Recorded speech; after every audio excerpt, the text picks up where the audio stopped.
Imana ishimwe, Imana ishyirwe hejuru. Twumvishe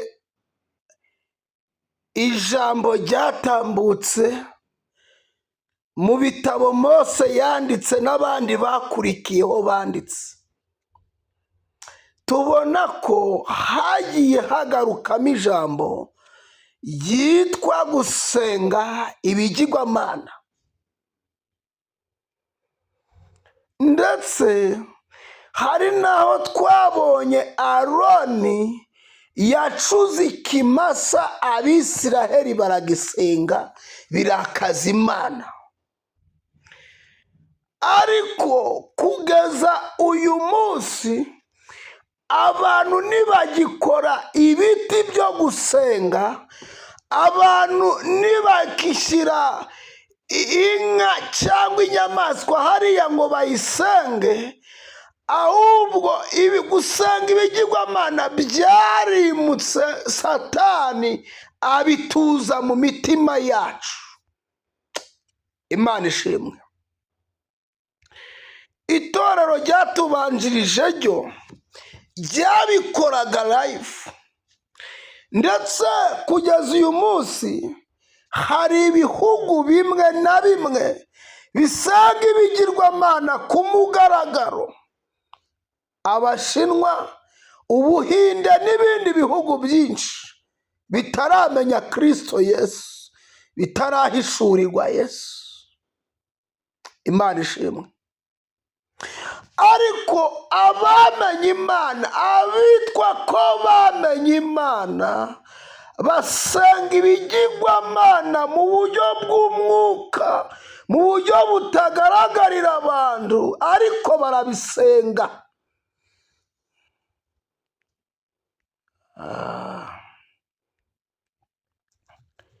Ndetse ibyo bigirwamana byafashe abapasiteri, bifata abaririmbyi, bifata abaperezida b'amakorari, bifata abadiyakoni, ese ingeri zose, abavugabutumwa basenga ibigirwamana mu buryo bw'umwuka, kandi mu buryo busanzwe bagasenga bigakunda.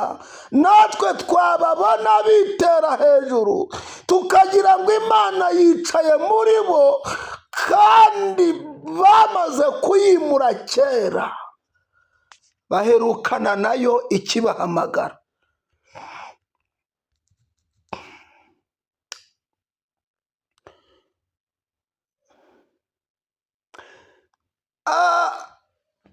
Bibiliya ivuga ngo iki? Kuva 34 umurongo wa 15 haranditse ngo mwirinde gusezerana isezerano n'abana igihugu, kugira ngo ubwo bazatambira ibigirwamana basambana hatazagira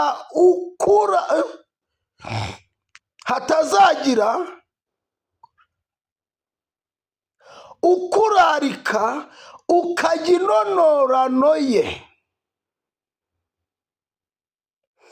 kandi ugashyingira abahungu bawe abakobwa babo, kugira ngo ubwo abo bakobwa bazatambira ibigirwamana byabo batazoshya abahungu bawe kubirarikira. Aha rero nyiri kuri iyi topiki, hano niho itorero riburiye cyangwa ripfiriye, kubera ko abamenye Imana ntibacita n'aho bagiye gushyingira n'abana babo, bapfa gushyingira.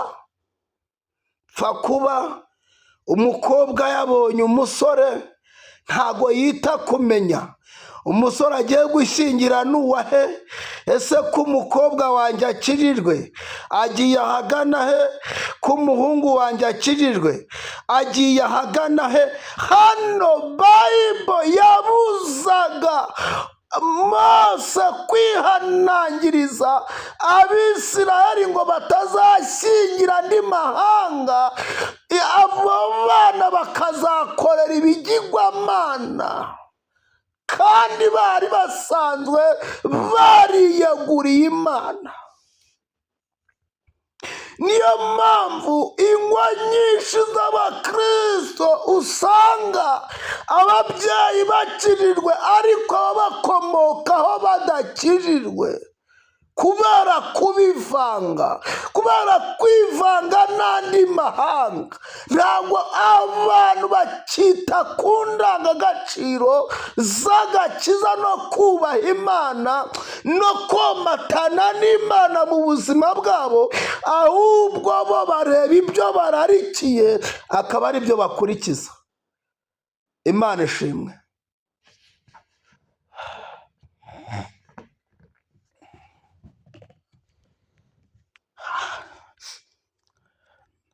Nari mvuze ngo Imana ishimwe.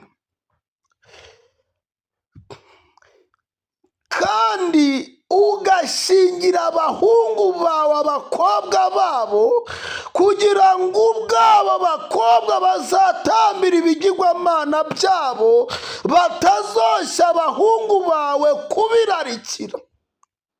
Ni ukuvuga ngo gushyingirana ubwabo ntabwo cyari icyaha nk'uko Bibiliya iri kubivuga, ahubwo ikibazo ni uko aba bantu badahuje imyizerere.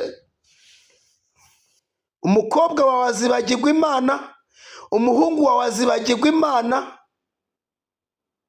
Usange tugwije ikinyejana kitazi Imana kandi aho bakomoka basenga. Dusubiye inyuma gatoya, ni nacyo kibazo cyabaye ku muntu bita Yosuwa. Bayibolo iravuga ngo ubwo Yosuwa yapfaga Abisiraheli bose basubiye mu byaha.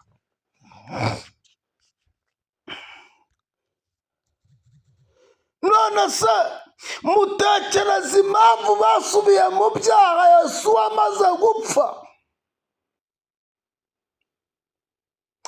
Ubu tugwije abashumba batakiziririza iby'Imana, ahubwo babivanga uko biboneye, ku buryo n'agasanira gahari ni uko hari abagihari bakireberera umurimo w'Imana. Umunsi bavuyeho ibyo bizahinduka, kubera ko iyo generation ntiyigeze itozwa Imana ngo imenye Imana yomatane nayo. Arega reka mbabwire, kuba usenga Imana ugasengera n'abantu muri iki gihe ntago bihagije.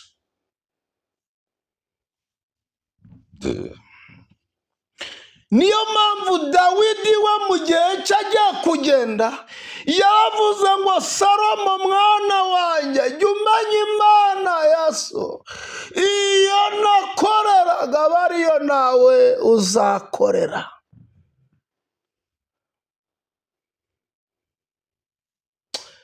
Imana yongere igaruke ku babyeyi bitwa ko ari abakristo bamenye Imana.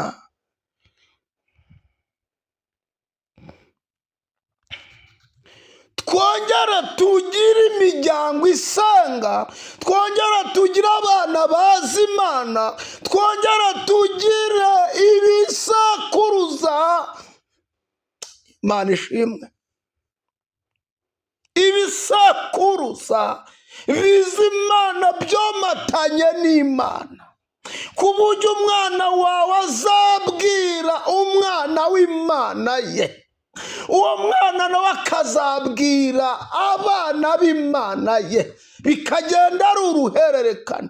Ariko kugeza ubu ngubu Imana ibonekera mu babyeyi basenga, ariko yagera mu miryango Imana ikabura.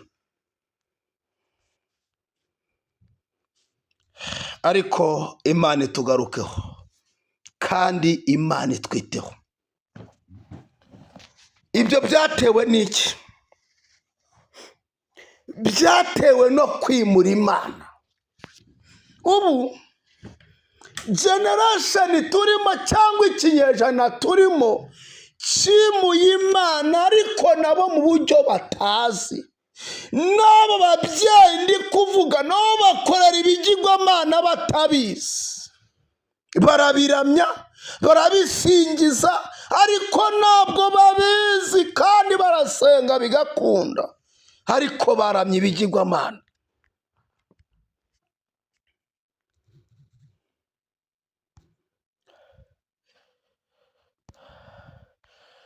Dusome Abakolosayi ibice 3:5. Haravuze ngo nuko noneho mwica ingeso zanyu z'iby'isi, gusambana no gukora ibiteye isoni no kurigira no kurarikira n'imyifurize yose ariyo gusenga ibigirwamana.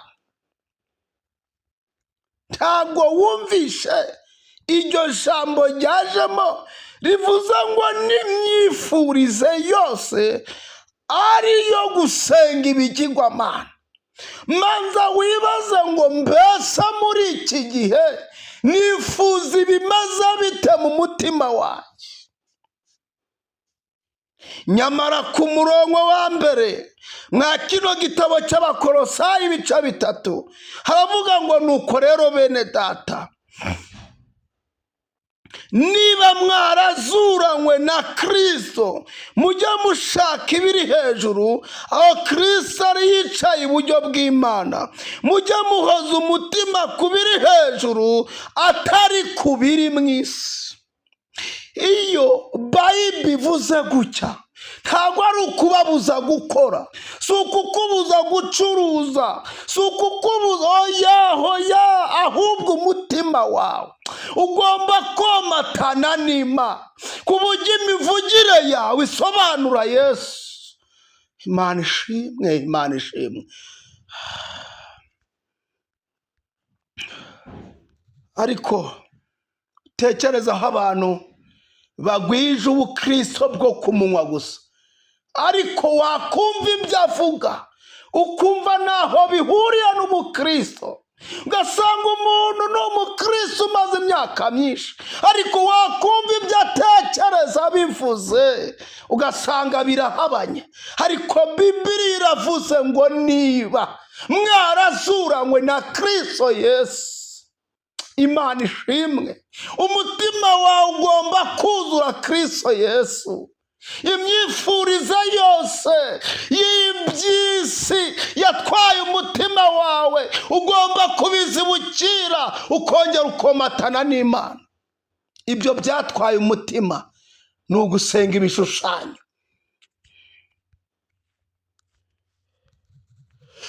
Ibyo wararikiye bitarimo agakiza ni ugusanga ibishushanyo. Ibyo bigutwara umwanya w'ubusa ni ugusanga ibishushanyo, kurarikira. Ku murongo wa 5 uvuze, Imana ishimwe, Imana ihabwe icyubahiro. Mana, turagushimye ko utugirira neza muri uyu mugoroba. Turagushimiye ko ujya guhindura iyi generation turimo, ikomatana nawe imitima yabo, ikongera ikakwifuza, kwifuza ibitagira umumaro. Uhimbazwe, ushyirwe hejuru. Urakoze kubyumvishe, ujya kwigarurira abana, ujya kwigarurira urubyiruko rwose, imitima yabo yongera ikugarukira, ndetse n'iy'ababyeyi n'iy'abakristo muri rusange, iyo nayo ikugarukire, yomatane nawe. Urakoze kubikoze, tubisabye Imana mu izina rya Yesu, amen. Imana ibahe umugisha, Imana ibagirire neza.